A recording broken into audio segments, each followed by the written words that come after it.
ভিডিওটা ভালো করে খেয়াল করেন। মানুষের রূপ লালসা দিন দিন এতটাই বেড়ে যাচ্ছে, আসলে বলার মতো নয়।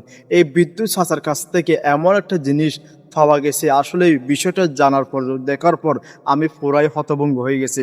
এই বিদ্যুৎ চাচার বয়স অলরেডি চলে গেছে, তারপরে সে এই অন্যায় কাজটা কেন করছে সেটা কিন্তু আমি জানি না, এটা রহস্যই রয়ে গেল।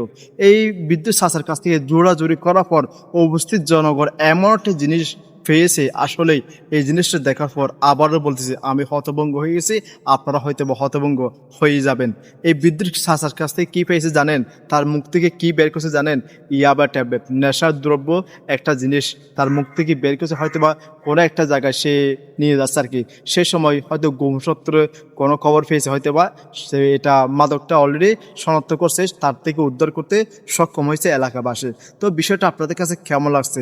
আসলে আমার কাছে খুবই খারাপ লাগছে। একটা মানুষ যাকে যাকে দেখে আমরা কিছু শিখবো, তার থেকে আমরা মাদক দ্রব্য সেই বইয়ে মানে কি নিয়ে যাইতেছে কোনো একটা জায়গায়। আসলে বিষয়টা আমার কাছে খুবই খারাপ লাগছে। আপনাদের কাছে কেমন লাগছে? ভিডিওটা পারলে বেশি করে শেয়ার করবেন, এরকম যেন এরকম মানুষের কাছ থেকে সবাই যেন সতর্ক থাকতে পারে, দূরে থাকতে পারে। অবশ্যই ভিডিওটা শেয়ার করা দরকার। পারলে আপনাদের একটা মন্তব্য জানিয়ে যাবেন বিষয়টা আপনাদের কাছে কেমন লাগছে। আল্লাহ হাফেজ।